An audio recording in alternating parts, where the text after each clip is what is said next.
The thunder crashed so hard that Maria Santos thought her tiny apartment windows might shatter. Lightning lit up the dark sky as rain hammered against her door like angry fists. She pulled her thin sweater tighter around her shoulders and tried to focus on the job applications spread across her kitchen table. 3 rejection letters this week already, and rent was due in 5 days. Knock. Knock. Knock. The sound was barely audible over the storm, but it was definitely someone at her door. Maria glanced at the clock. 9:47 p.m. Who would be out in this weather? Her heart raced as she approached the door, remembering all the warnings about opening doors to strangers at night. But something about the knocking seemed different. Not demanding or aggressive. Almost desperate. She peered through the peephole and gasped. 2 small figures stood huddled together on her doorstep, completely soaked. Children. Twin girls, maybe 8 years old, clutching each other's hands so tightly their knuckles were white. Their dark hair was plastered to their heads, and their clothes were dripping wet. Maria didn't hesitate. She threw open the door. "Oh my goodness, come in right now," she said, pulling the shivering girls inside. They looked up at her with wide, frightened eyes, beautiful brown eyes that reminded her of polished amber. "We're sorry to bother you," one of them whispered, her voice trembling from cold and fear. "We knocked on so many doors but everyone said no. We've been walking for hours." "Don't you dare apologize," Maria said firmly, her heart breaking at the sight of them. She grabbed her only 2 towels from the bathroom and wrapped them around the girls. "You're safe now. What are your names?" "I'm Isabella," said the first girl. "This is my sister Sophia. We got lost when the storm started. Papa was supposed to pick us up from school, but—" Sophia started crying. "We waited and waited, but he never came. The school got flooded and everyone had to leave. We didn't know where to go." Maria knelt down to their level, looking into their frightened faces. These children had been wandering alone in a dangerous storm, rejected by 20 different households, and yet they were still polite and grateful. It made her angry at the world and protective of them at the same time. "Listen to me, Isabella and Sophia," she said softly but clearly. "You are not bothering anyone. You did exactly the right thing by asking for help. I'm Maria, and you're going to stay here tonight where it's warm and safe." She looked at their soaked clothes and made a quick decision. "First, we need to get you out of these wet things before you catch pneumonia." She went to her bedroom and pulled out her 2 largest t-shirts and some sweatpants. They would be huge on the girls, but they were clean and dry. "Go into the bathroom and change into these," she said. "I'll make you something warm to drink." While the girls changed, Maria rushed around her small apartment, trying to make it more comfortable for them. She only had 1 bed, but she could sleep on the couch. She pulled out her extra blankets and pillows, then went to the kitchen to see what food she had. Her heart sank. 1 can of chicken soup, some crackers and half a loaf of bread. That was supposed to last her until she got her next paycheck. But these children needed food more than she did. She opened the soup and put it on the stove without a second thought. The girls emerged from the bathroom looking tiny in her oversized clothes. The t-shirts hung down to their knees like dresses, and they'd rolled up the sweatpants several times. Despite everything, Maria couldn't help but smile. "You look beautiful," she said, and meant it. Clean and dry, the twins were absolutely adorable. They had the same heart-shaped faces, the same expressive brown eyes, the same small dimples when they tried to smile. "Are you sure it's okay that we're here?" Isabella asked quietly. "We don't have any money to pay you." Maria's heart clenched. These children were worried about payment when they should be worried about staying warm and safe. "Honey, you don't pay people for basic human kindness. That's not how the world should work." She ladled the soup into bowls and set them on her small table with the crackers and bread. "Come eat. You must be starving." The girls sat down cautiously as if they couldn't quite believe this was real. They ate slowly at first, then with growing enthusiasm as they realized the food was truly for them. "This is the best soup I've ever had," Sophia said, and Isabella nodded eagerly. Maria smiled even though she knew it was just cheap canned soup. "My grandmother always said food tastes better when it's made with love." As they ate, she studied the girls more closely. Their clothes, though soaked, were clearly expensive. Their shoes were designer brands she'd seen in store windows but could never afford. These weren't children from poor families like herself. So how had they ended up lost and alone? "Can you tell me more about what happened?" she asked gently. "Where were you supposed to meet your papa?" "At Lincoln Elementary," Isabella explained between spoonfuls of soup. "We go to private school, but we had an after-school program there today. Papa always picks us up at 6, but the storm started really bad around 5:30. The school got flooded in the basement, so they made everyone leave early.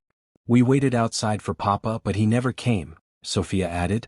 Mrs. Henderson offered to drive us home, but we didn't want to leave in case he came looking for us. By the time we decided to go with her, her car wouldn't start because of the flood. So we started walking, Isabella continued. We know our address but nothing looked familiar in the storm. We got more and more lost.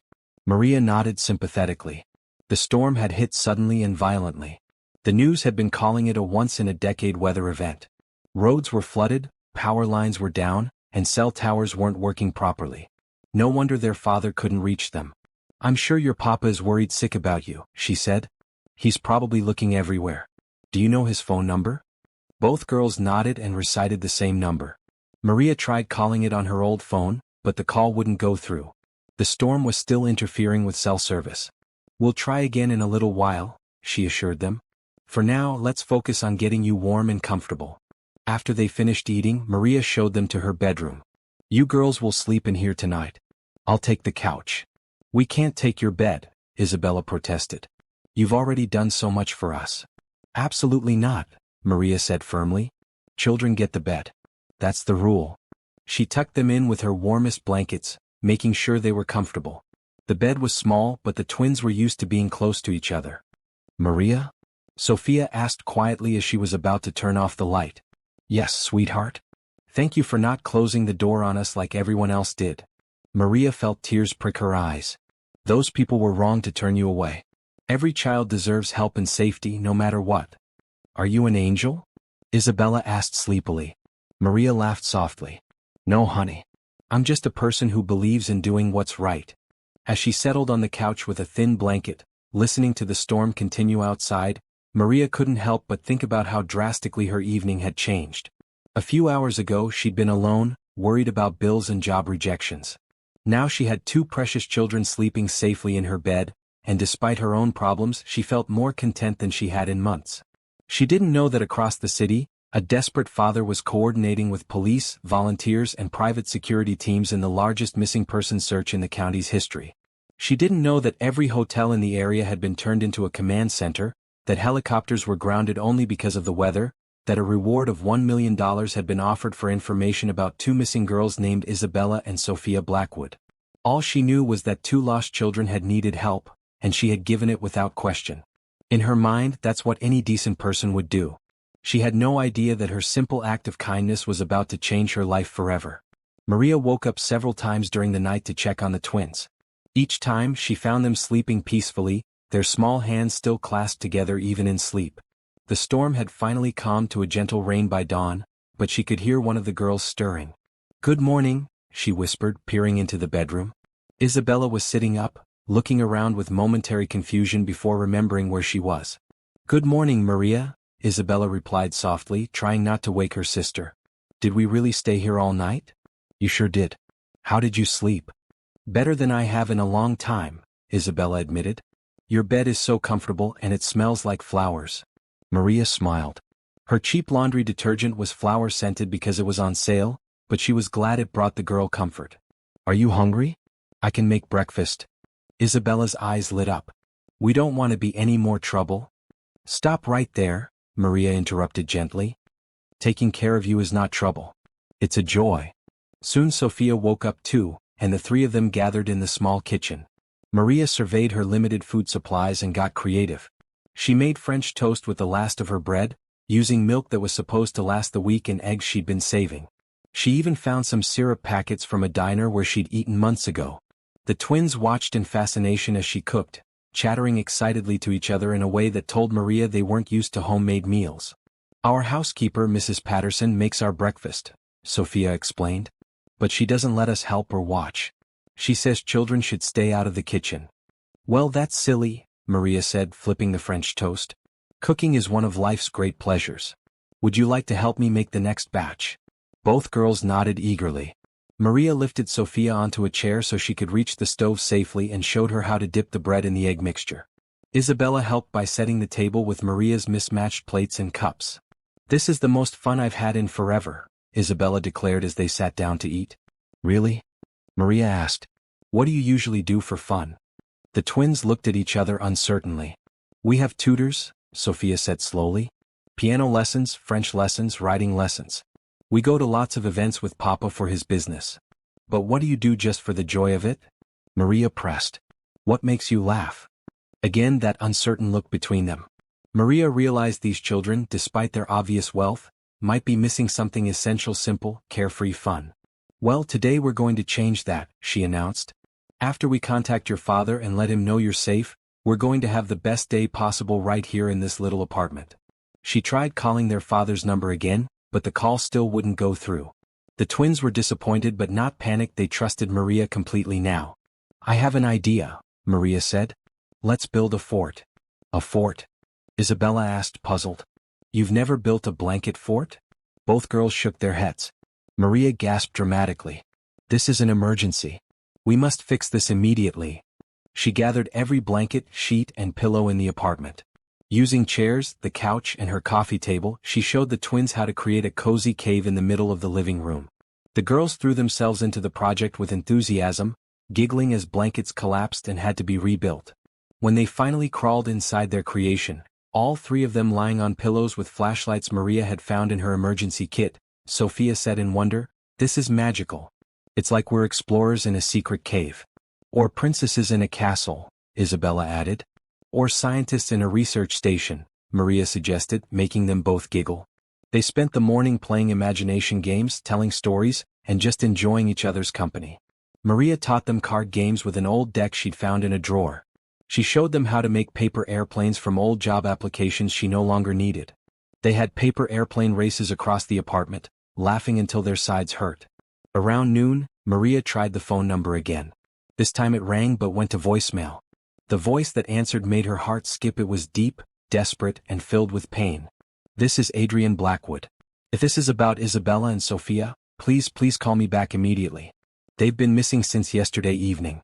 I'll give you anything, do anything, just please tell me they're safe. The twins heard their father's voice and both started crying, not from fear, but from hearing how worried he was. Papa sounds so scared, Sophia whispered.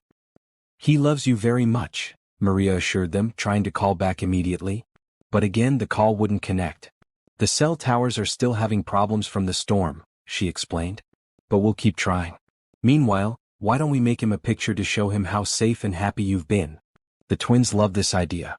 Using paper from Maria's notebook and colored pencils she'd bought months ago for a job that never worked out, they created elaborate drawings.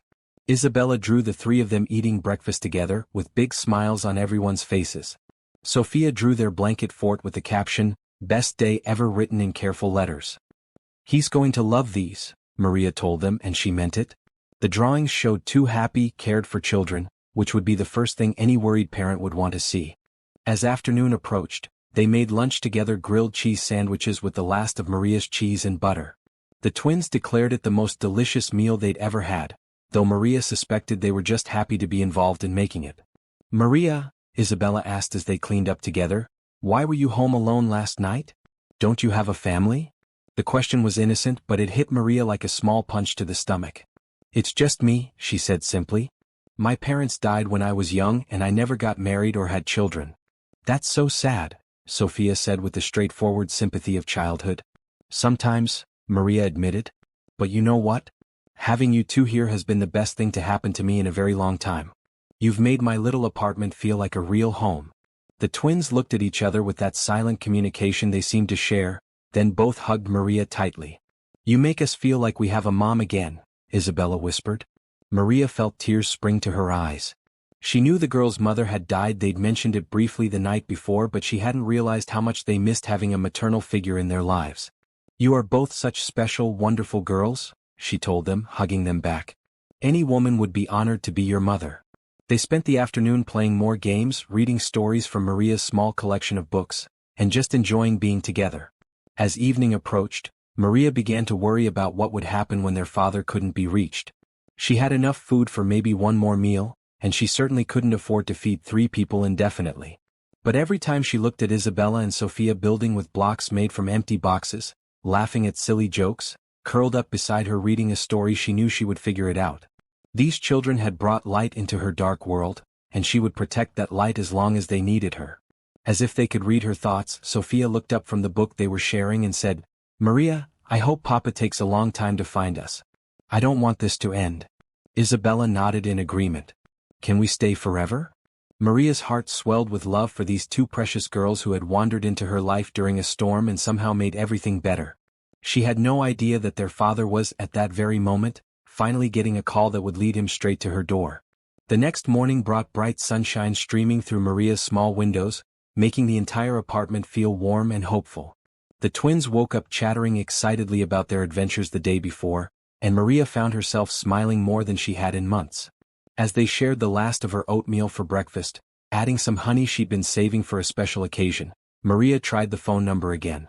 This time, it rang 3 times before a man's voice answered, sharp with desperation. Hello? Who is this? Do you have news about my daughters? Mr. Blackwood? Maria said carefully. This is Maria Santos. I have Isabella and Sophia with me. They're safe and unharmed. The silence on the other end lasted so long that Maria wondered if the call had dropped. Then she heard what sounded like a sob of relief. Thank God. Thank God. Are they really okay? Can I speak to them? Of course. Maria handed the phone to Isabella, who had been bouncing with excitement. Papa. Isabella cried into the phone. We're okay. We're with Maria and she's the most wonderful person in the whole world. Maria listened as both twins took turns talking to their father, their words tumbling over each other in their eagerness to share their experience. They talked about the French toast, the blanket fort, the paper airplanes, and how Maria had taken care of them, like a real mommy. When Maria took the phone back, Adrian Blackwood's voice was thick with emotion. Miss Santos, I don't know how to thank you. I've had the entire police force looking for them. I was afraid I might never see them again. They're beautiful children, Maria said simply. Anyone would have done the same thing. No, Adrian said firmly. That's not true. I know for a fact that 20 other houses turned them away. You saved my daughters' lives. Before Maria could respond, she heard car doors slamming outside. The twins ran to the window and started jumping up and down. Papa's here. Papa's here, they shouted. Maria looked out the window and felt her breath catch. A black luxury SUV was parked outside her building, along with 2 police cars. A tall man in an expensive suit was striding toward her building, followed by several officers. He's coming up, she told Adrian over the phone. I'll be right there. And Miss Santos? Thank you for giving me back everything that matters in this world. Maria hung up and looked around her tiny apartment with fresh eyes. The man coming up those stairs was clearly wealthy, probably more wealthy than anyone who had ever set foot in this building. What would he think of her humble home?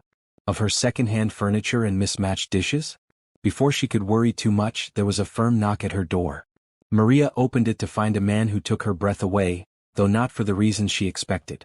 Adrian Blackwood was indeed tall and handsome, with dark hair and the same warm brown eyes as his daughters. But what struck Maria most was the expression on his face, pure, overwhelming relief mixed with exhaustion. His expensive suit was wrinkled, his hair was messy, and he looked like he hadn't slept in days. Papa! Both twins screamed, launching themselves into his arms. Adrian dropped to his knees right there in Maria's doorway, gathering his daughters against his chest and holding them as if he would never let them go again. Maria saw tears streaming down his face as he buried his face in their hair. I was so scared, he whispered. I thought I'd lost you forever. We weren't scared, Sophia assured him. Maria took care of us. She made us French toast and built us a fort and played games with us. She's the nicest person in the whole world, Isabella added. She gave us her bed and made us feel safe. Adrian looked up at Maria over his daughters' heads, and she saw something in his expression that made her heart skip. It wasn't just gratitude, though there was plenty of that. It was wonder, as if he couldn't quite believe someone like her existed. He stood slowly, still holding one twin in each arm. Miss Santos, Maria, I don't have words for what you've done. Please, it was nothing, Maria said, suddenly self-conscious. Anyone would have helped them.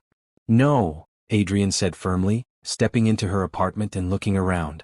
The police officers remained respectfully in the hallway. Not everyone would have opened their door to strangers in the middle of the night. Not everyone would have shared their food, their bed, their time. And certainly not everyone would have made my daughters feel loved and cherished. Maria felt her cheeks warm. They're easy to love. They're wonderful girls. They are, Adrian agreed, setting the twins down but keeping his hands on their shoulders. And they clearly adore you. They haven't stopped talking about Maria this and Maria that since I got here. Can Maria come home with us? Sophia asked suddenly. Please, Papa? She could live in one of the guest rooms and make us French toast every day. And teach us to build more forts. Isabella added. Adrian's eyes met Maria's over the girls' heads. That's not how things work, sweetheart. Maria has her own life here. But as he said it, Maria noticed him taking in the details of her apartment, the stack of rejection letters on her table, the nearly empty refrigerator he could see through the kitchen doorway, the general atmosphere of someone struggling to get by. Actually, he said slowly, maybe we could talk about ways for you and Maria to spend more time together. Would you like that, Maria? Maria's heart raced. She could see he was being careful, not wanting to assume anything about her circumstances or make her feel like charity case. But the hope in the twins' faces was impossible to resist. I would love that, she said honestly. These 2 days have been some of the happiest I've had in a long time. Can she come have dinner with us tonight? Isabella asked hopefully. Adrian smiled, the first real smile Maria had seen from him. It transformed his entire face, making him look younger and less burdened. I think that's a wonderful idea. If Maria is free, of course. I'm free, Maria said quickly, then felt herself blush at how eager she sounded. Then it's settled, Adrian said. I'll send a car for you around 6 if that's all right. We have a lot to talk about, starting with how I can properly thank you for saving my daughters. You don't need to thank me, Maria protested. Seeing them safe and happy with their father is thanks enough. Adrian studied her face for a long moment. You really mean that, don't you? You genuinely don't want anything in return? Of course not. I helped them because they needed help, not because I expected something back. Maria saw something shift in Adrian's expression, a kind of amazement, as if she'd just revealed something extraordinary about herself. She didn't understand his reaction. Wasn't this how everyone should feel? One of the police officers cleared his throat gently. Mr. Blackwood, when you're ready, we'll need some details for our report. Of course. Adrian turned back to Maria. I need to handle some official business, but I meant what I said about dinner. The girls and I would be honored to have you join us. As they prepared to leave, both twins hugged Maria tightly. This isn't goodbye, right? Sophia asked anxiously. Not at all, Maria assured her. I'll see you tonight. Promise? Isabella demanded. Promise? After they left, Maria stood in her quiet apartment, trying to process what had just happened. 2 days ago she'd been alone, broke, and wondering how she was going to make rent. Now she'd been invited to dinner by a man who was obviously very wealthy, whose daughters seemed to have adopted her as a surrogate mother figure. She looked at her closet, trying to figure out what to wear to dinner with people who clearly moved in very different circles than she did. She had one nice dress bought for job interviews, but even that seemed shabby compared to Adrian's obvious wealth. Then she remembered the look in his eyes when he'd thanked her, and the pure joy on his daughters' faces when they saw her. Maybe her clothes didn't matter. Maybe what mattered was the connection they'd all felt, the sense of family that had grown so naturally during their time together. For the first time in years, Maria allowed herself to hope that her life might be about to change in wonderful ways. She had no idea just how right she was. At exactly 6 o'clock, a sleek black car pulled up outside Maria's building. She had spent the afternoon trying to make herself presentable, finally settling on her best dress, a simple navy blue one she'd worn to job interviews, and the small pearl earrings that had been her mother's. The driver, a kind-looking older man, greeted her warmly. Miss Santos? I'm James, Mr. Blackwood's driver. The family is very excited to see you again. As they drove through neighborhoods that grew progressively more affluent, Maria tried to calm her nerves. She'd never been to a wealthy person's home before. What if she said something wrong? What if she used the wrong fork at dinner? But when they pulled through ornate iron gates and up a circular driveway to a mansion that looked like something from a magazine, all her worries melted away. Isabella and Sophia came running out the front door the moment the car stopped, with Adrian following close behind. Maria. You came, the twins cried, throwing their arms around her. Of course I came, Maria laughed, hugging them back. I promised, didn't I? Adrian approached with a warm smile. He'd changed from his wrinkled suit into casual slacks and a button-down shirt, and he looked more relaxed than he had that morning. Maria, welcome to our home. I'm so glad you're here. Thank you for inviting me, Maria replied, then stopped to look at the mansion in wonder. Your home is beautiful. It's big, Adrian said with a slight shrug. Sometimes too big. Come on, let me show you around. As they toured the house, Maria was amazed by its grandeur, soaring ceilings, elegant furniture, artwork that probably cost more than she made in a year. But what struck her most was how empty it felt. Despite its beauty, there was something cold about it, something that lacked the warmth of a real home. "This is our favorite room," Isabella announced, leading Maria into a cozy family room that felt different from the rest of the house. It had comfortable couches, bookshelves full of children's books, and toys scattered around. Family photos covered one wall: Adrian and the twins, and older photos that included a beautiful woman with the same warm eyes as the girls. "That's our mama," Sophia said softly, noticing Maria looking at the photos. "She died when we were 6. Maria's heart ached for them. She was beautiful. You both look just like her. "Papa says we have her heart too," Isabella said. "That's why we knew you were special right away. Mama would have loved you." Adrian, who had been listening quietly, cleared his throat. "She would have," he said simply. "She always said kindness was the most important quality a person could have." Before the moment could become too heavy, a woman in her 50s appeared in the doorway. "Dinner is ready when you are, Mr. Blackwood." "Thank you, Mrs. Patterson." "Maria, this is our housekeeper, Mrs. Patterson. She's been with us since the girls were babies." Mrs. Patterson smiled warmly at Maria. "The girls haven't stopped talking about you, dear. It's wonderful to finally meet you." Dinner was served in a formal dining room with a table that could seat 12, but Adrian had arranged for them to sit close together at one end. The meal was delicious: roasted chicken, vegetables from what Adrian mentioned was their own garden, and fresh bread that Mrs. Patterson had made that afternoon. "This is amazing," Maria said after tasting everything. "Mrs. Patterson, you're an incredible cook." "Thank you, dear. Though the girls tell me your French toast might give my cooking some competition." Isabella and Sophia giggled. "Maria's French toast is the best in the world," Isabella declared. "High praise indeed," Adrian said, smiling at Maria. "I'll have to try it sometime." As they ate, the conversation flowed naturally. The twins chattered about their adventures at Maria's apartment. Adrian asked about her background and interests, and Maria found herself relaxing completely. Despite the elegant setting, it felt like a family dinner. "Maria," Adrian said as Mrs. Patterson served dessert: homemade apple pie, "I've been thinking all day about how to properly thank you for what you did for my daughters." "Please," Maria said quickly. "You don't need to." "Yes, I do," Adrian interrupted gently. "You saved them, Maria.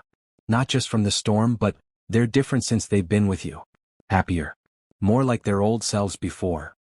He gestured toward the photo of his late wife. Maria looked at the twins, who were focused on their pie but clearly listening.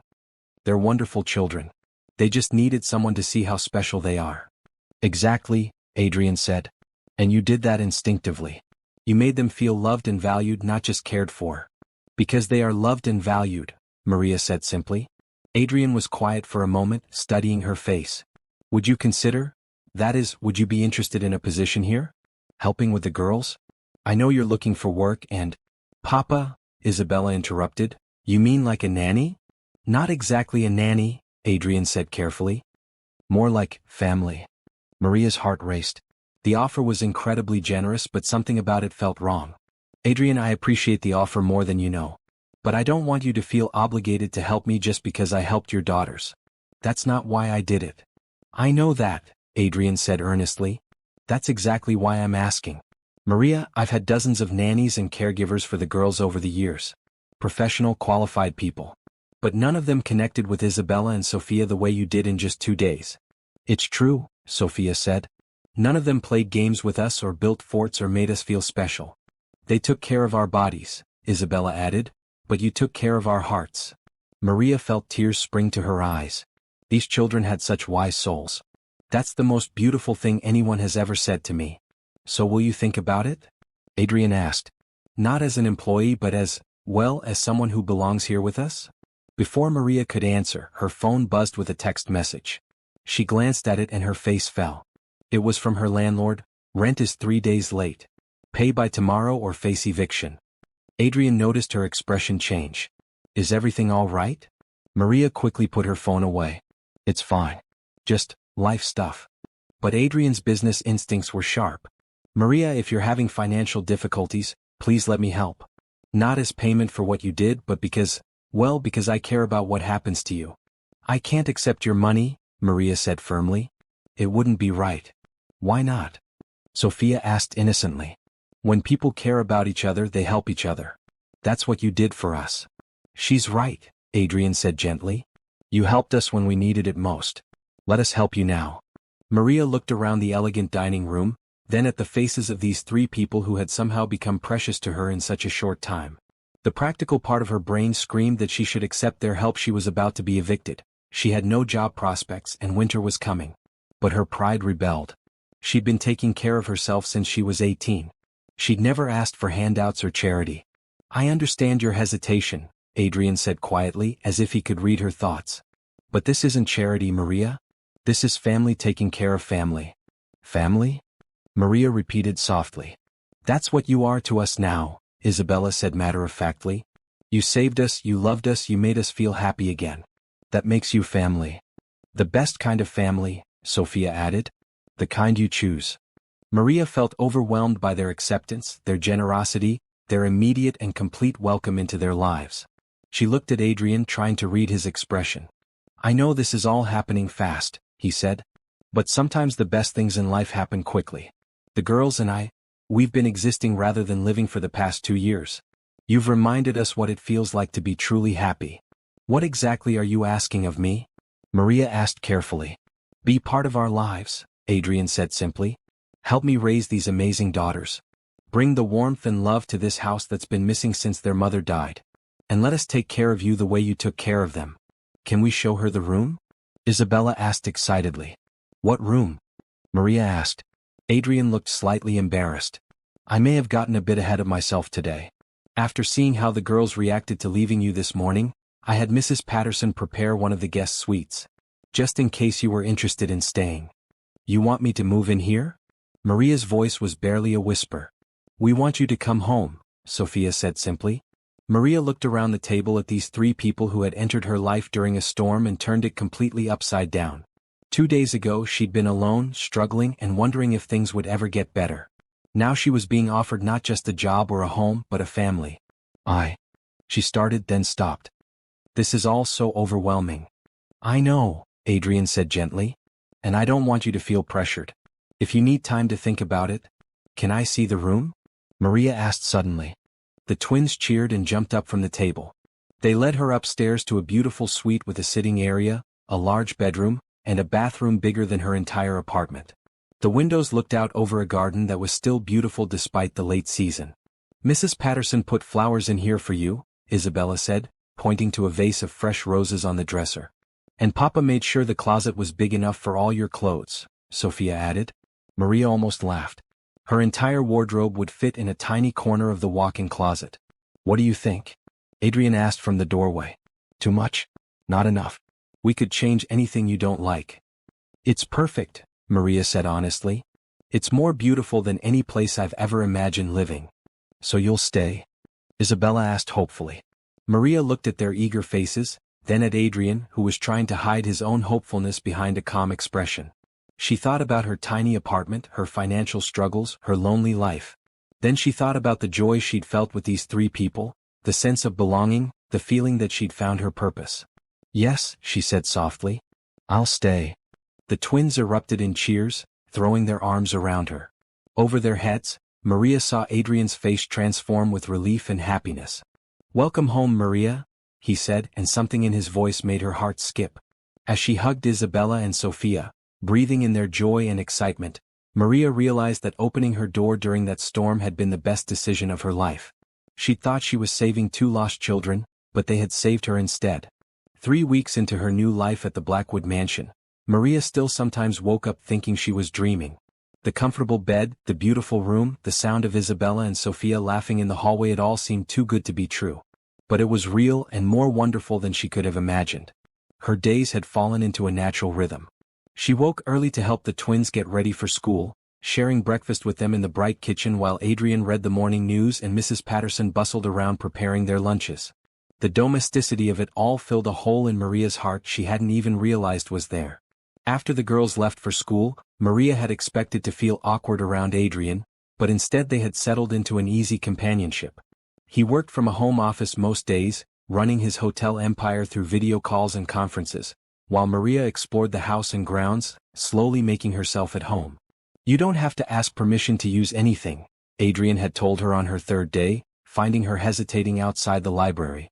"This is your home now too." "It's hard to believe," Maria had admitted. 3 weeks ago I was worried about making rent. Now I'm living in a house with a library that has more books than the public library in my old neighborhood. The girls love that you're a reader, Adrian said, joining her among the tall shelves. Their mother was too. She used to say that books were windows to everywhere you couldn't go in person. It was one of the first times he'd mentioned his late wife directly, and Maria could hear both the love and the lingering pain in his voice. She sounds like she was a wonderful woman, Maria said gently. She was. Adrian pulled a book from the shelf, a collection of poetry with a worn cover. She used to read to the girls every night. After she died, I tried to continue the tradition, but... He shrugged helplessly. I guess I wasn't very good at it. They stopped asking. Maybe they were protecting your feelings, Maria suggested. Children are more perceptive than we give them credit for. That evening, Maria had asked the twins about bedtime stories. Their faces had lit up, but then Isabella had looked worried. We don't want to make Papa sad, she'd said. When Mama died, we used to ask him to read to us, but it always made him cry. What if I read to you? Maria had suggested. And maybe someday Papa might like to join us. It had become their nightly routine. Maria would sit between the twins on Isabella's bed, reading everything from fairy tales to adventure stories. A week later, Adrian had appeared in the doorway during story time, listening quietly. Now he joined them most nights, sometimes even taking turns reading aloud. You're bringing our traditions back, he told Maria one evening after they'd tucked the girls in. But somehow making them new at the same time. The changes weren't just in their routines, they were in the atmosphere of the entire house. Where once there had been quiet efficiency, now there was laughter. Where there had been emptiness, there was warmth. Maria had started cooking with Mrs. Patterson, learning family recipes and sharing some of her own simple dishes. The twins loved helping, and even Adrian had started joining them in the kitchen on weekends, despite claiming he was hopeless at cooking.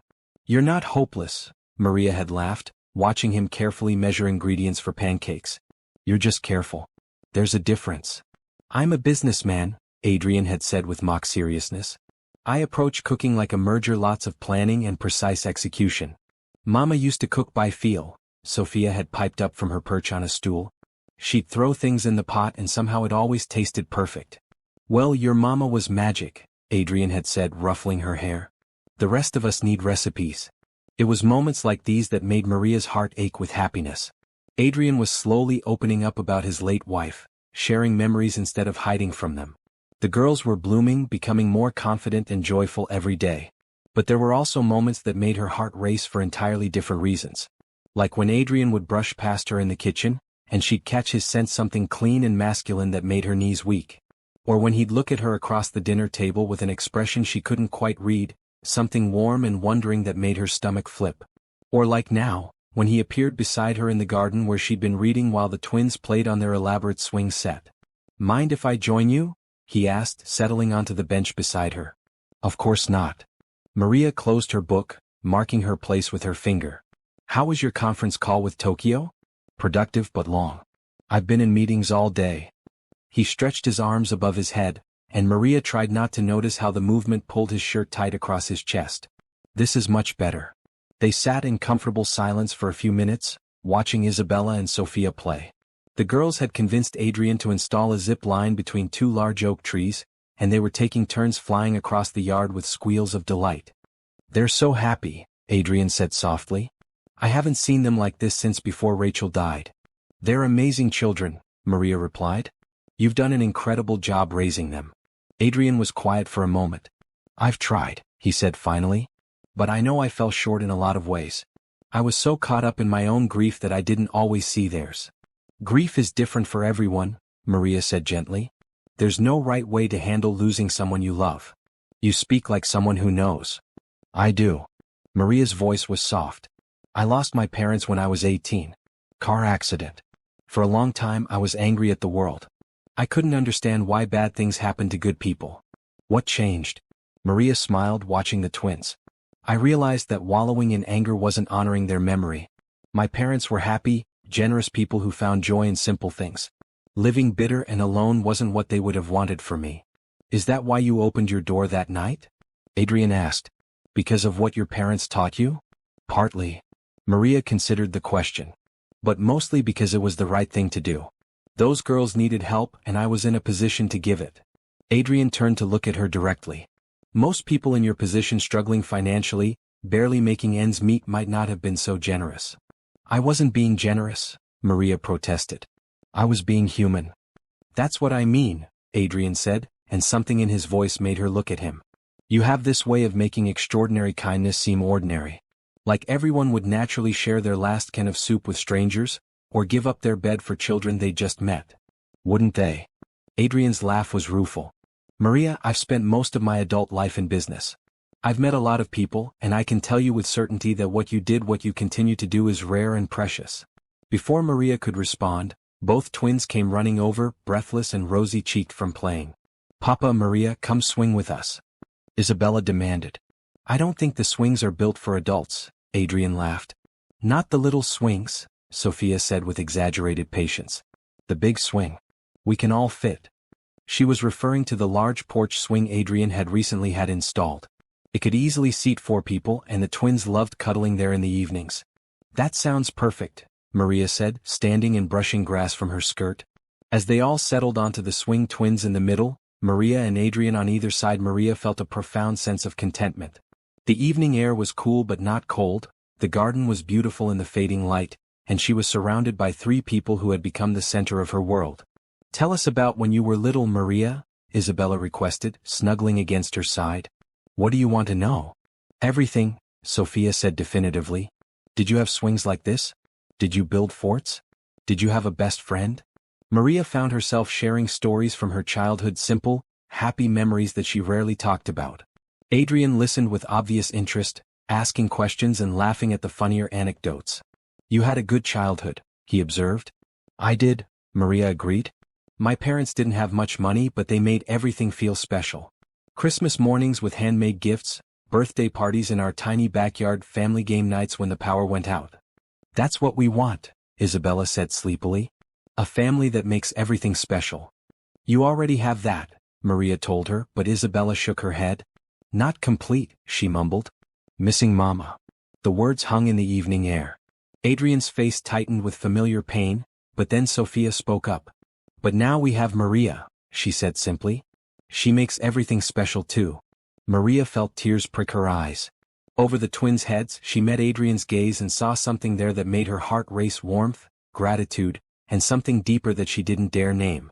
Yes, he said softly, his eyes never leaving hers. Now we have Maria. As the sun set and they all headed inside for dinner, Maria couldn't shake the feeling that something important had just happened. The way Adrian had looked at her, the tone in his voice when he'd said her name, it felt like a turning point. She was no longer just the woman who had helped his children during a storm. She was becoming something more, something precious to him personally. The thought both thrilled and terrified her. That night, as she brushed her hair before bed, Maria caught sight of herself in the mirror and barely recognized the woman looking back.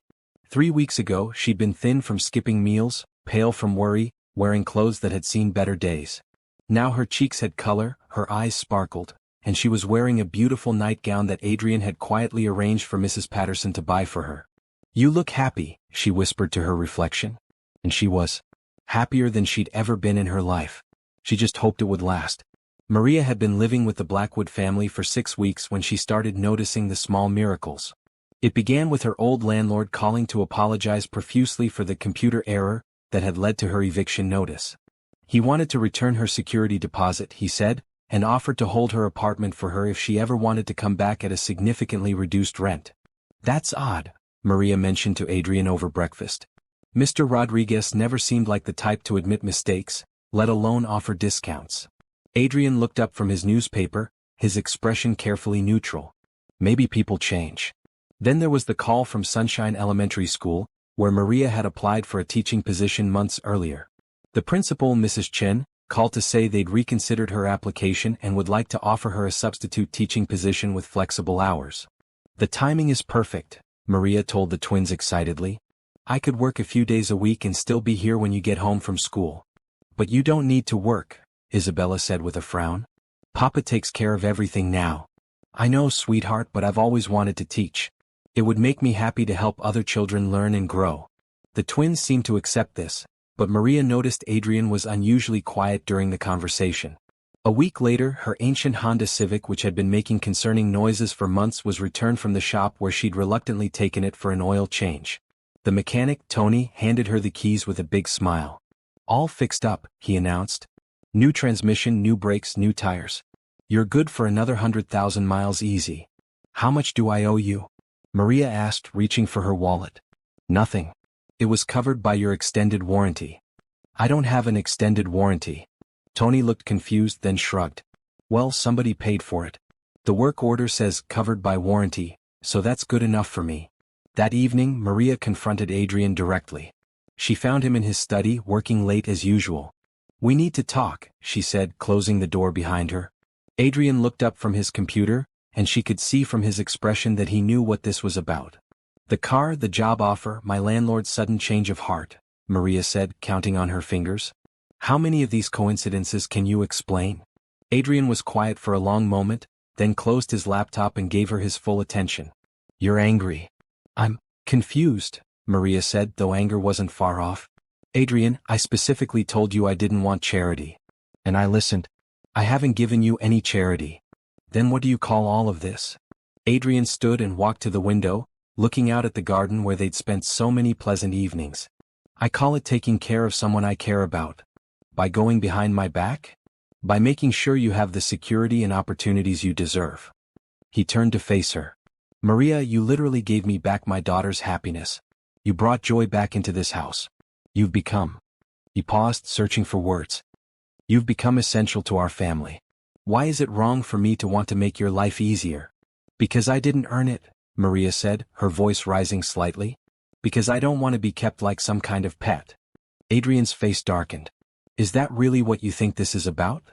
I don't know what to think. 3 months ago I was completely independent. I took care of myself, paid my own bills, made my own way in the world.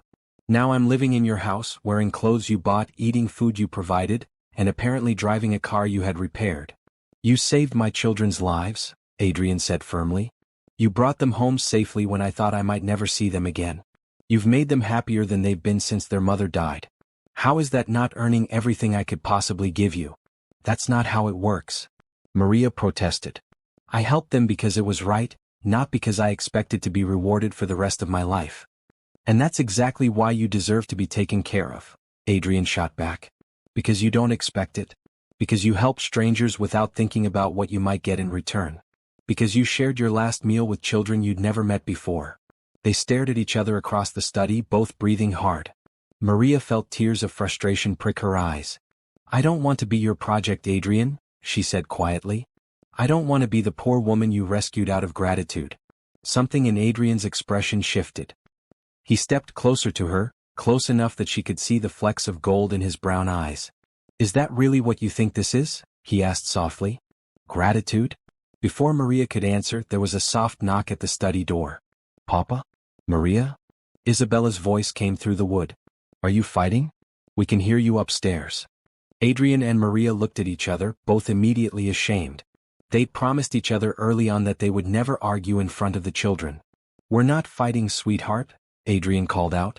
We're just having a discussion. Go back to bed. Can Maria come tuck us in? Sophia's voice joined her sister's. Please?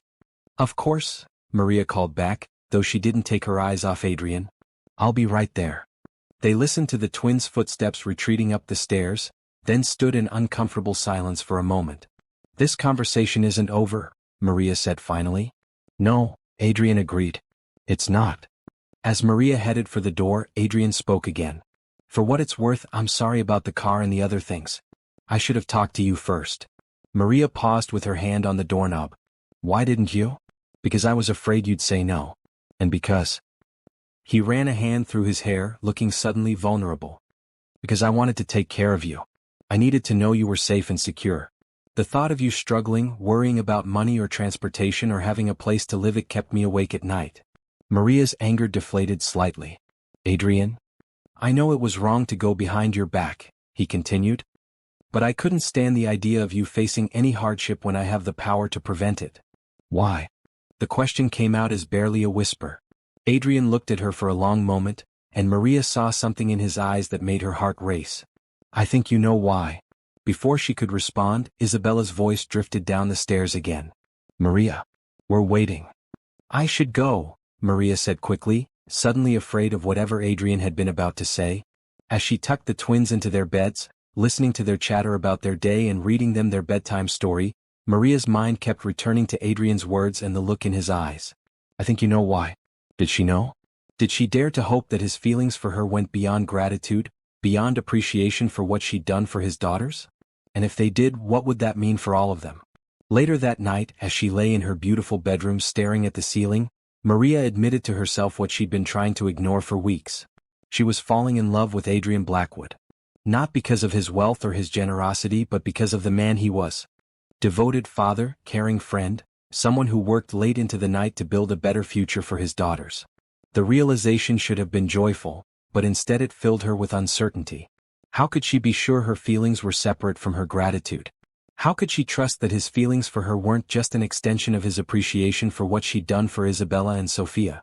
And most importantly, what would happen to the twins if she and Adrian tried to build something romantic and it didn't work out? She'd already become so important to them, already filled such a vital role in their lives. If she and Adrian ruined that by pursuing something more, she'd never forgive herself. As sleep finally began to claim her, Maria made a decision. She would be more careful about her feelings, more cautious about interpreting Adrian's words and actions. The twins had to come first, even if it meant protecting her heart meant sacrificing the possibility of something beautiful. What she didn't know was that one floor down, Adrian was lying in his own bed, staring at his own ceiling, and making the exact same resolution for the exact same reasons. 2 months had passed since Maria's confrontation with Adrian about his secret assistance, and they had settled into a comfortable understanding.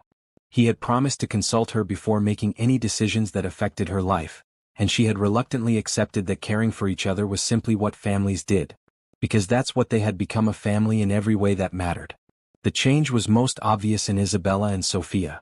The quiet, well-behaved children who had knocked on Maria's door during that storm had blossomed into confident, joyful girls who filled the house with laughter and energy. "Look what I made in art class," Sophia announced, bursting through the front door after school and holding up a clay bowl painted in bright blues and greens. "It's beautiful," Maria said, examining the slightly lopsided creation with genuine admiration. "What's it for?"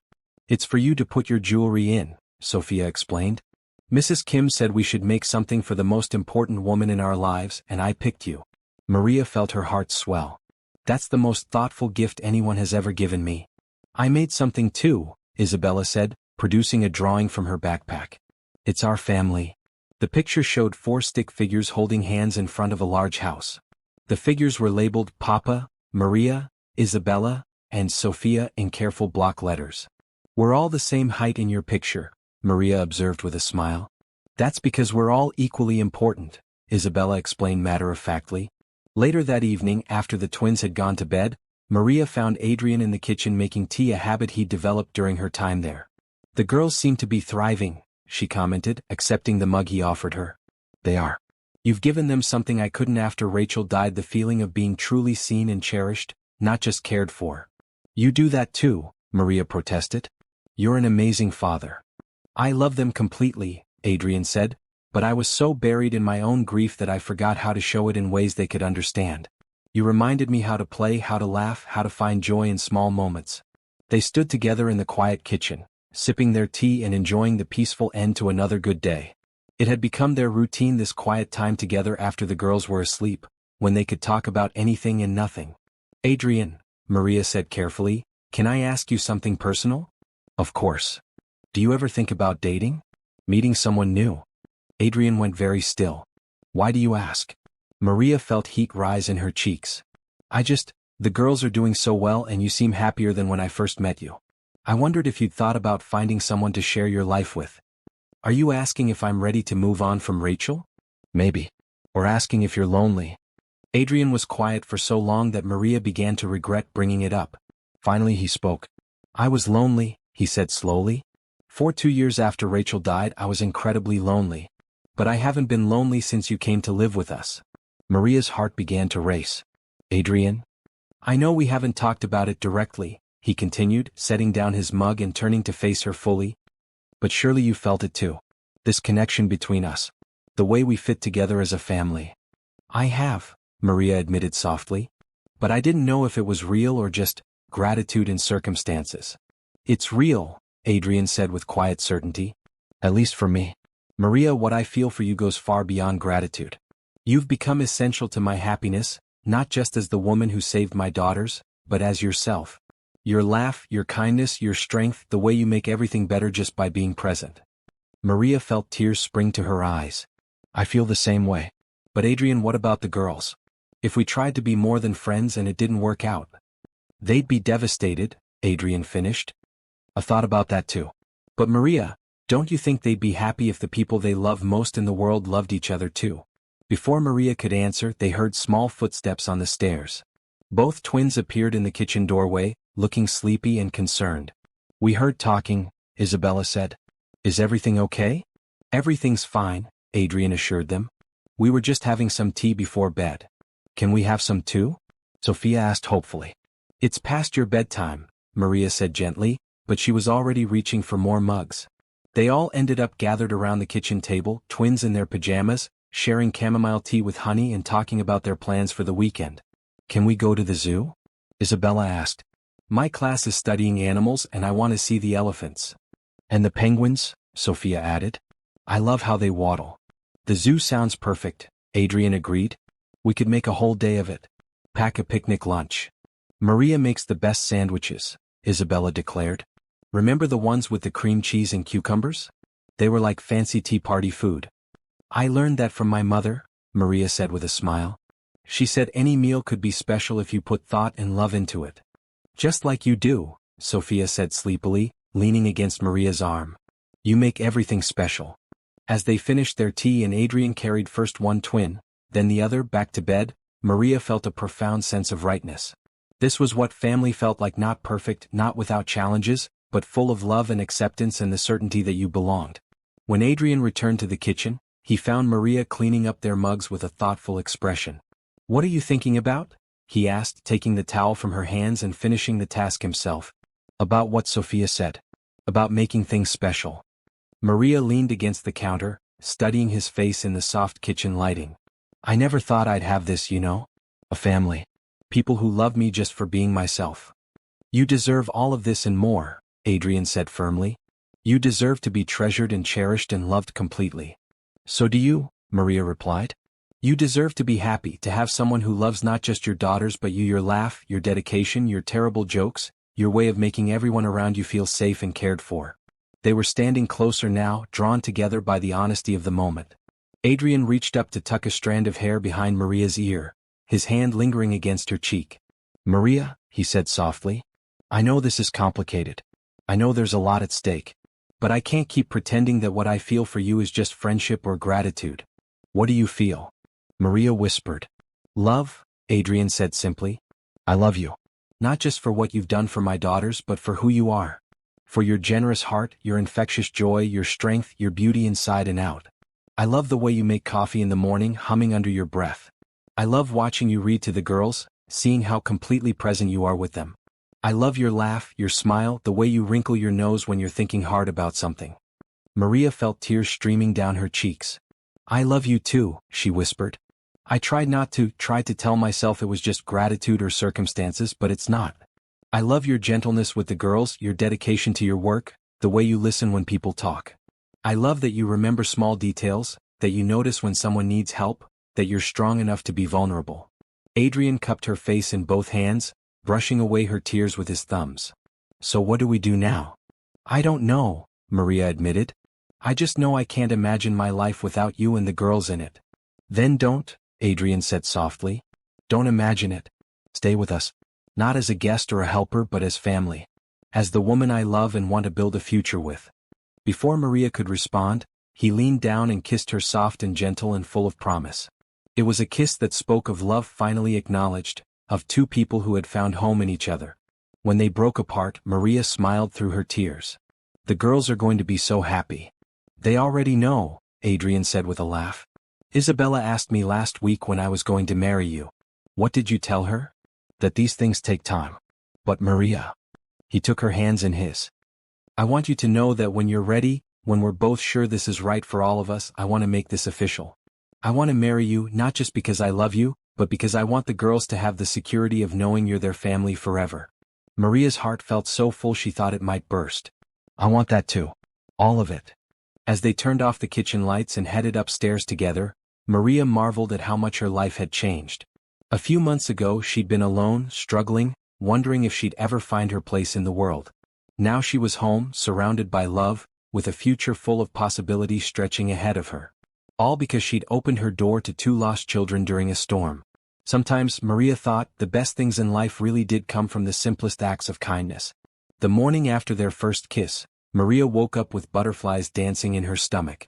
Everything had changed between her and Adrian, but in the best possible way. The house felt different too, charged with new possibilities and the joy of love finally acknowledged. She found Adrian already in the kitchen, making breakfast with unusual enthusiasm. He looked up when she entered, and his face broke into a smile so radiant that Maria felt her knees go weak. "Good morning, beautiful," he said softly, crossing the room to kiss her cheek. "Good morning," Maria replied, suddenly shy despite everything they'd shared the night before. "Papa's making pancakes," Isabella announced, bouncing into the kitchen with Sophia close behind. "He says it's a special day, but he won't tell us why." Maria and Adrian exchanged a meaningful glance over the twins' heads. They hadn't discussed how to handle this new development with the girls, but seeing their excitement, Maria realized they needed to be honest. "Well," Adrian said, flipping a perfectly golden pancake, "it's special because Maria and I have something important to tell you both."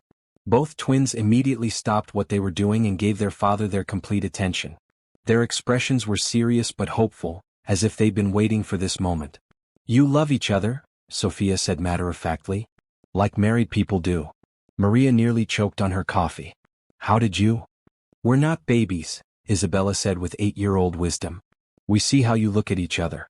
And how happy you both are when you're together.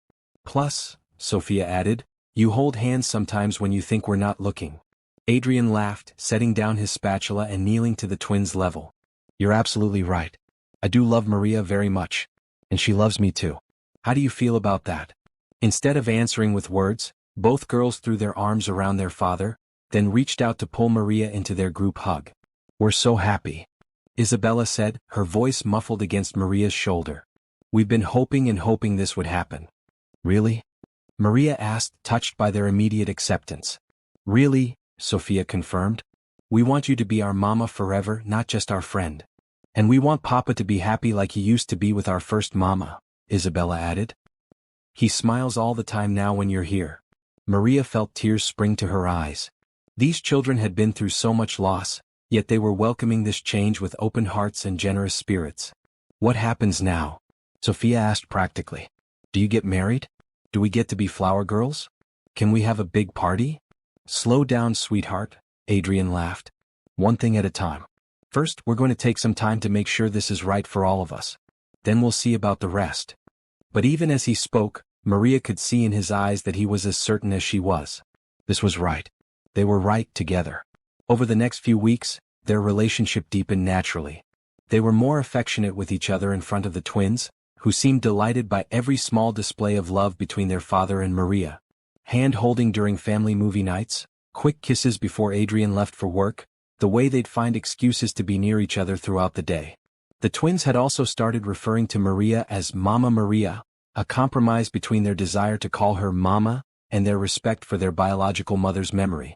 It made Maria's heart sing every time she heard it. One evening, about a month after their first kiss, Adrian asked Maria to take a walk with him in the garden. The twins were occupied with a puzzle in the living room and the house was peaceful. "I've been thinking," Adrian said as they walked among the rose bushes. "About us, about the future, about what we want." "And what do you want?" Maria asked, though her heart was already racing with anticipation. "I want to marry you," Adrian said simply, stopping to face her. "Not someday, not eventually, but soon. I want the girls to have the security of knowing you're their mother legally as well as emotionally. I want the world to know that you're mine and I'm yours."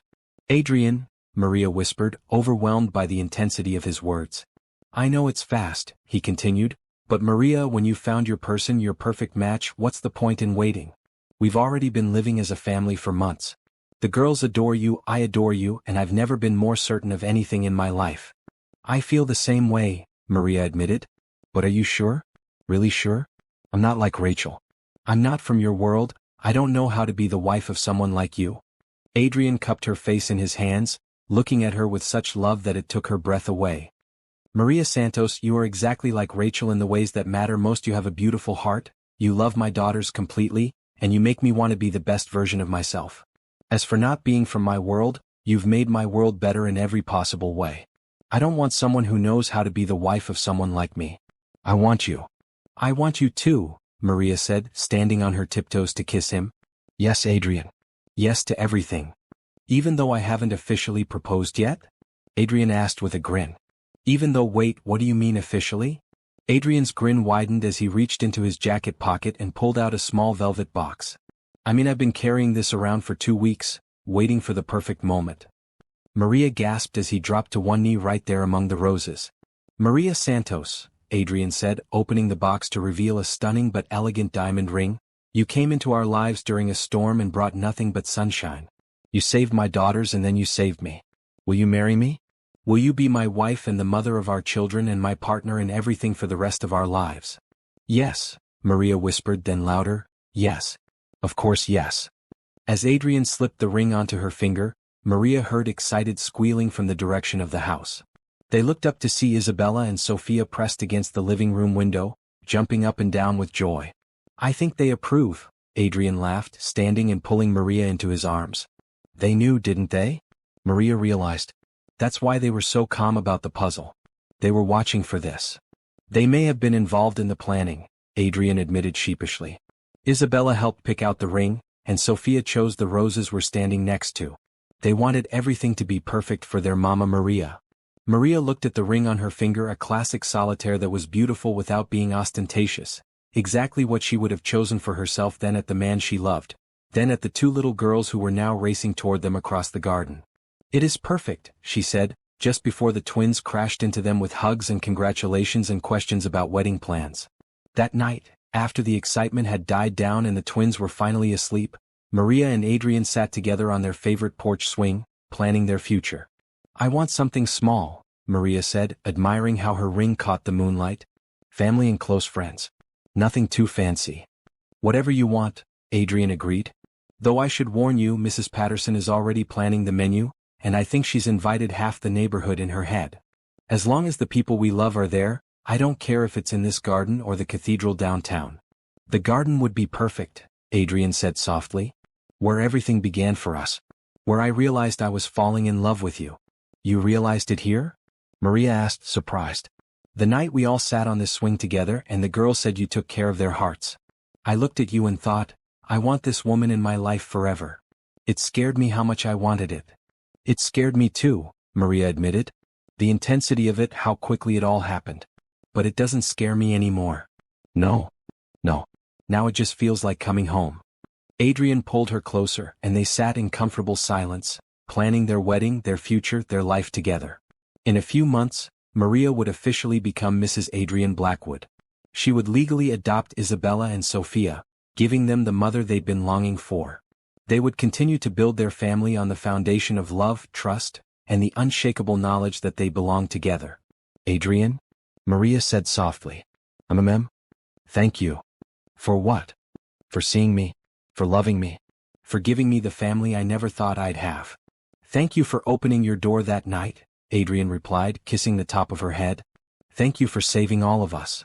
As they headed inside hand in hand, Maria reflected on the journey that had brought them to this moment. 6 months ago, she'd been alone and struggling. Now she was engaged to the love of her life, about to become a mother to 2 incredible children, surrounded by more happiness than she'd ever imagined possible. All because she'd chosen kindness during a storm. All because she'd opened her heart along with her door. 3 weeks before their planned wedding, Maria woke up in a cold sweat from a nightmare she couldn't quite remember. But the feelings lingered: fear, inadequacy, the certainty that she didn't belong in Adrian's world and everyone would soon realize it. She tried to shake off the anxiety as she went through her morning routine, but it clung to her like fog. At breakfast, she was quieter than usual and Adrian noticed immediately. Everything all right? He asked, reaching across the table to squeeze her hand. Just tired, Maria said with a smile she hoped was convincing. But as the day wore on, the feeling only got worse. Every detail of the wedding planning seemed to reinforce her growing anxiety. The guest list included business associates and society friends whose names she recognized from newspaper articles. The caterer kept asking about dietary preferences for people she'd never met. Even Mrs. Patterson's excitement about the celebration felt overwhelming. The flowers arrived for the final tasting, Mrs. Patterson announced that afternoon, bustling into the kitchen with an armload of white roses and baby's breath. The florist wants to confirm the arrangements for the garden ceremony. They're beautiful, Maria said automatically, but inside, all she could think was that these flowers probably cost more than she used to make in a month. That evening, as Adrian worked late in his study, Maria found herself standing in her walk-in closet, staring at the wedding dress hanging there. It was stunning, simple but elegant, exactly what she dreamed of when she was a little girl playing dress-up. But now it felt like a costume, something she was pretending to wear for a role she wasn't qualified to play. Second thoughts. Isabella's voice startled her. Maria turned to find both twins standing in her doorway, watching her with concerned expressions. "What makes you think that?" Maria asked, trying to sound casual. "You've been sad all day," Sophia observed. "And you keep staring at your dress like it's going to bite you. Are you scared about marrying Papa?" Isabella asked directly. "Because if you are, you should know that he loves you more than anything. Even more than his hotels." Despite her mood, Maria couldn't help but smile. "That's very high praise." "It's true," Sophia said seriously. "Before you came, Papa was always working or sad or both. Now he sings in the shower and makes jokes at dinner and smiles all the time." "He's happy because of you," Isabella added. "We all are." Maria sat down on her bed and patted the space beside her. Both girls climbed up, snuggling against her sides the way they'd done that first night during the storm. "Can I tell you two a secret?" Maria asked softly. They nodded eagerly. "Sometimes I'm scared that I'm not good enough for your Papa. That I don't know how to be the kind of wife he needs."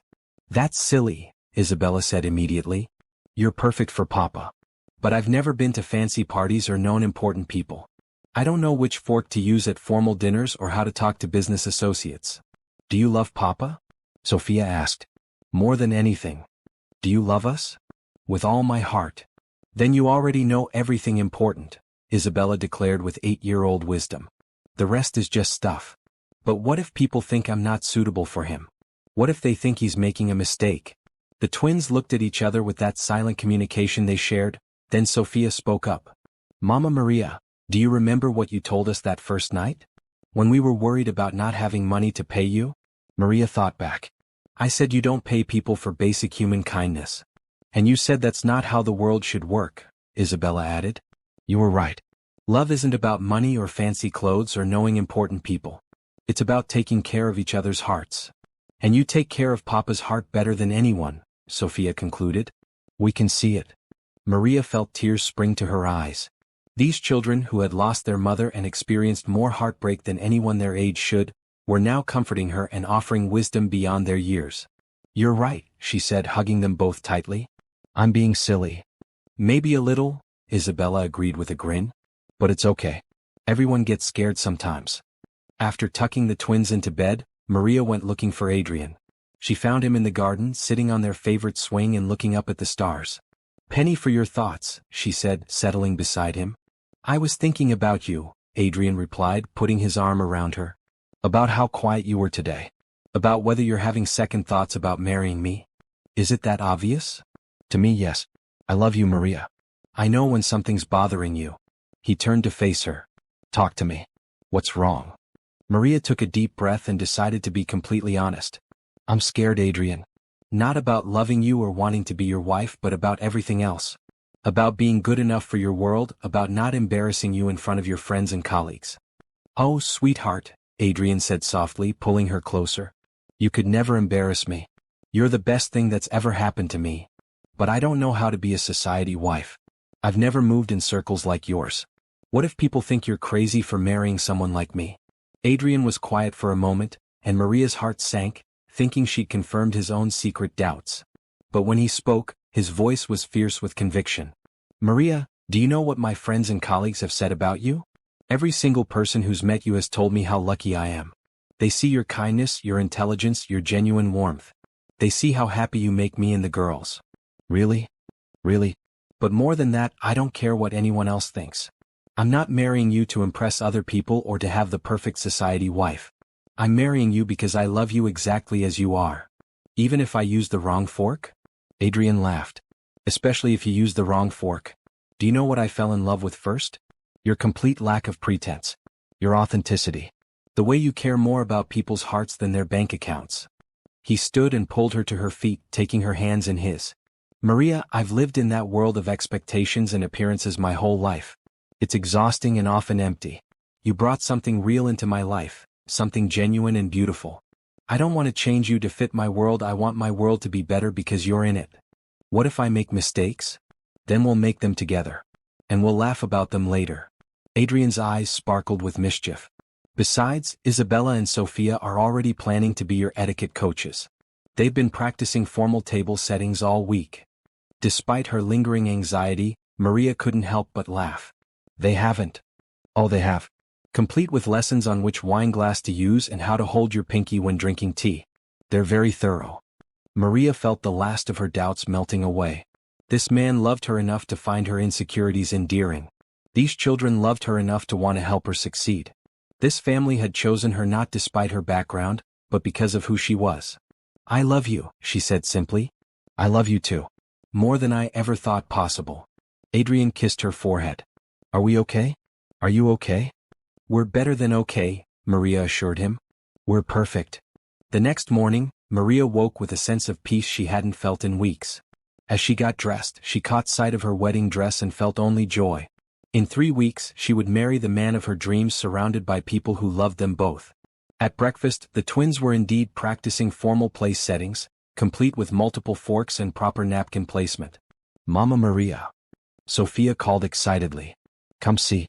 We learned how to fold napkins into swans.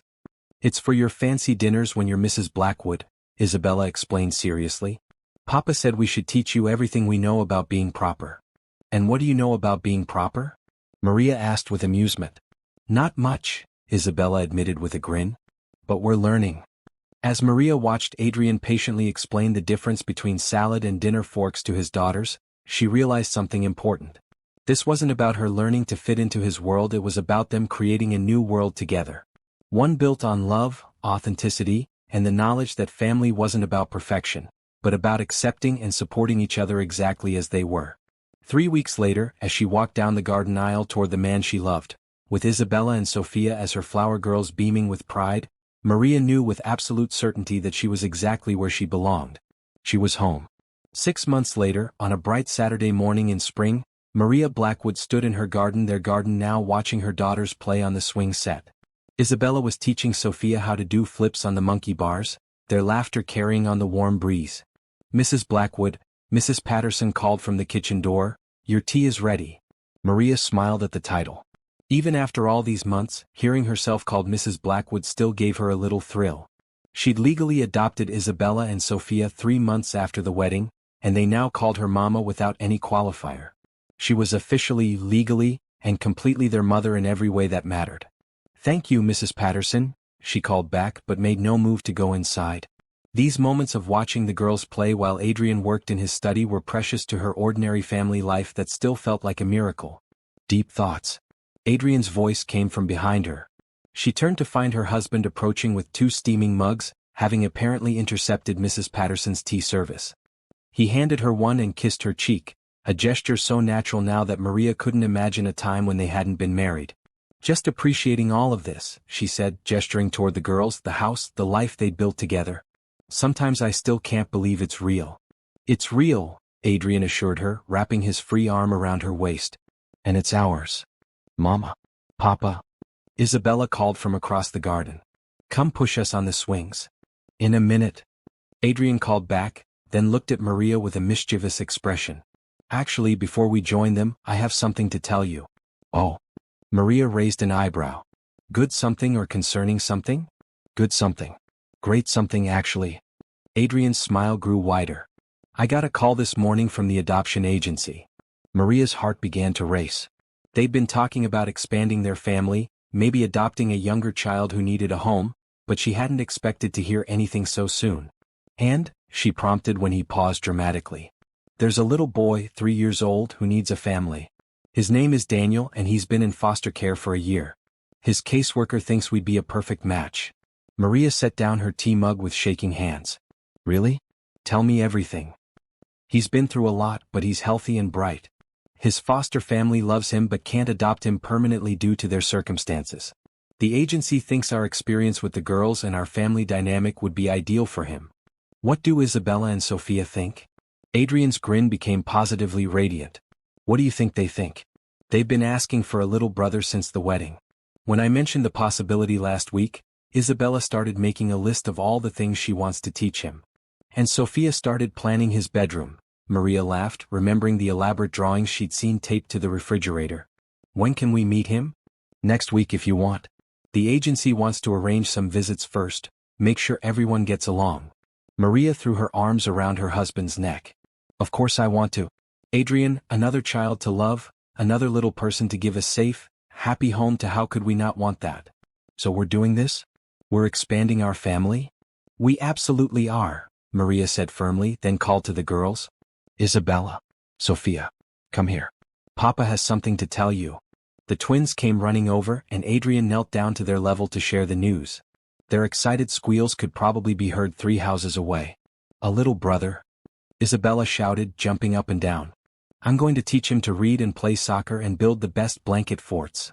I'm going to share my art supplies with him, Sophia declared. And show him how to make paper airplanes and bake cookies with Mama. Will he live here forever like us? Isabella asked, suddenly serious. Or will he have to go away? If everything works out, he'll live here forever, Adrian assured them. He'll be your brother just like you're each other's sisters. And like Mama is our Mama forever, Sophia said with satisfaction. That afternoon, as they drove to the park for a family outing, Maria reflected on the incredible journey that had brought them to this moment. 2 years ago she'd been alone, struggling to make ends meet, wondering if she'd ever have the family she dreamed of. Now she was married to her soulmate, mother to 2 amazing daughters, and about to welcome a 3rd child into their home. What are you thinking about? Adrian asked from the driver's seat, catching her eye in the rearview mirror. About storms, Maria said softly. About how the worst night of my life turned into the beginning of the best thing that ever happened to me. The night we met, Isabella said from her car seat. When we were lost and scared and knocked on your door. You weren't lost, Maria corrected gently. You were exactly where you were supposed to be. You just didn't know it yet. Like Daniel will be when he comes to live with us, Sophia observed with 8-year-old wisdom that still amazed Maria. Exactly like Daniel, Adrian agreed. At the park, they spread a blanket under their favorite oak tree and had an impromptu picnic with sandwiches from the deli nearby. The girls played on the playground while Maria and Adrian planned their strategy for meeting Daniel and potentially bringing him home. Are you nervous? Adrian asked as they watched Isabella help a smaller child on the monkey bars. A little, Maria admitted, but excited mostly. We've got so much love to give, and Daniel sounds like he needs exactly what we have to offer. A safe home, devoted parents, and 2 big sisters who are already planning his welcome party, Adrian said with amusement. Don't forget Mrs. Patterson, Maria added. She's already talking about converting the guest room next to the girls' rooms into a little boy's bedroom. And James mentioned that he's researching car seats that would fit 3 children, Adrian laughed. I think our entire household is ready for Daniel. The question is, will Daniel be ready for us? If he's anything like his potential sisters were when I first met them, he'll know a good thing when he sees it, Adrian said, leaning over to kiss her temple. After all, you have a gift for making lost children feel found. A week later, Maria stood nervously in their living room, straightening throw pillows for the 10th time. Daniel would be arriving any minute for his first visit, and despite all her confidence about expanding their family, she was terrified that something would go wrong. Mama, you're making me dizzy, Isabella observed from the couch, where she and Sophia were trying to read quietly. Sorry, sweetheart. I'm just nervous. Why? Sophia asked. You're the best mama in the world. Daniel's going to love you. Before Maria could respond, the doorbell rang. Adrian squeezed her hand reassuringly, then went to answer it.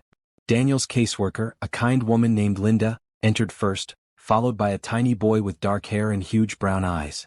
He was clutching a stuffed rabbit and staying very close to Linda's side, clearly overwhelmed by the new environment. Daniel, Linda said gently, these are the people I told you about. This is Mr. and Mrs. Blackwood, and these are Isabella and Sophia. Daniel looked around the room with wide eyes, taking in the comfortable furniture, the family photos, and the 2 girls who were trying very hard to appear non-threatening. Hi, Daniel, Maria said softly, crouching down to his level. We're so happy to meet you. Would you like to see the garden? We have a swing set and a sandbox. Daniel nodded shyly but didn't speak. Isabella immediately took charge. I can show you the swings, she offered.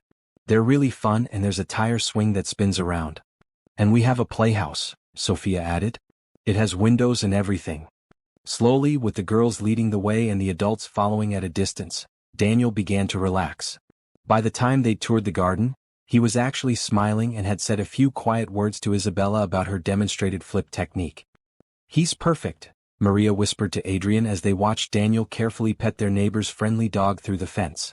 He fits, Adrian agreed. Look how the girls are with him, protective but not overwhelming, including him in everything but letting him set the pace. The visit lasted 2 hours, and by the end, Daniel was laughing at Sophia's silly jokes and asking Isabella to push him higher on the swings. When it was time to leave, he looked genuinely disappointed. Can I come back? He asked Linda quietly. Would you like to? She asked. Daniel nodded enthusiastically, then looked at Maria with those huge brown eyes. Will you read me a story next time? Isabella said you tell the best bedtime stories. I would love to read you a story, Maria said, her heart melting completely. Any story you want. 3 months later, Daniel Blackwood officially became part of their family. The adoption proceedings were smoother than expected, partly because Daniel had bonded so quickly with all of them, and partly because their references from Isabella and Sophia's adoption were impeccable. The night before Daniel moved in permanently, Maria found Adrian in the boys' new bedroom, making final adjustments to the decorations. Everything looks perfect, she said, admiring the cheerful yellow walls and the bookshelf filled with age-appropriate stories. I keep thinking about that night during the storm, Adrian said softly. When Isabella and Sophia knocked on your door looking for help. If you hadn't opened it. But I did, Maria said firmly. And they led us to each other, and now we're about to welcome another child who needs a family. It's like it was all meant to be. Do you really believe that? That everything happens for a reason? I believe that kindness creates its own destiny, Maria said thoughtfully. I helped 2 lost children, not expecting anything in return. But that kindness brought me you and this family and now Daniel. Maybe the reason things happen is because good people make good choices, and good choices create more opportunities for goodness. Adrian pulled her into his arms. I love your brain almost as much as I love your heart. Just almost. Maria teased. Okay, equally, he amended, kissing her forehead. I love everything about you equally. The next morning, Daniel arrived with his small suitcase and his stuffed rabbit, ready to begin his new life. Isabella and Sophia had made him a welcome home banner, Mrs. Patterson had prepared his favorite lunch, and James had already installed the proper car seat. This is really my room? Daniel asked in wonder, seeing his new bedroom for the first time since the final decorating touches had been added. It's really yours, Maria confirmed. Forever and always. And you're really my mama and papa now? Really and truly, Adrian assured him. And Isabella and Sophia are my sisters? The best sisters in the world, Isabella declared, ruffling his hair affectionately. That night, as Maria read bedtime stories to all 3 children crowded into Daniel's new bed, she marveled at how perfectly he fit into their family. It was as if there had always been a Daniel-shaped space in their lives, just waiting for him to fill it. Later, as she and Adrian sat on their porch swing watching the stars and listening to the peaceful sounds of their sleeping children, Maria felt a profound sense of completion. Happy? Adrian asked, though he already knew the answer from her expression. Completely, Maria said, snuggling closer to her husband. I never imagined I could be this happy. Not even when you were a little girl dreaming about your future family? Especially not then, Maria laughed. My childhood dreams were much smaller than this reality. I dreamed of having enough, of being loved, of having a place to belong. I never dreamed of having everything. Well, you do now, Adrian said, kissing the top of her head. Everything and more. As they sat in comfortable silence, Maria thought about the woman she'd been 2 years ago alone, struggling, wondering if her life would ever change. That woman could never have imagined this moment, this house full of love and laughter, this sense of being exactly where she belonged. All because she'd opened her door during a storm. All because she'd chosen kindness over fear, generosity over self-protection, love over loneliness.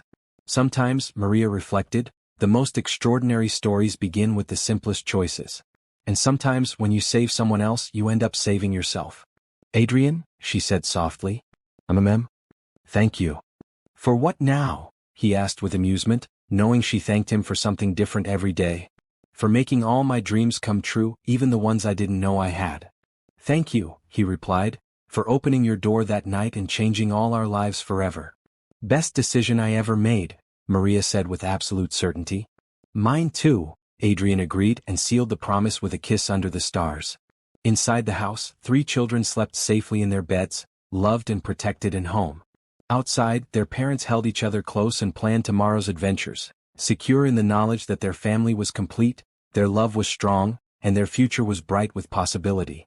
The storm that had brought them together was long over, but the sunshine that followed would last a lifetime.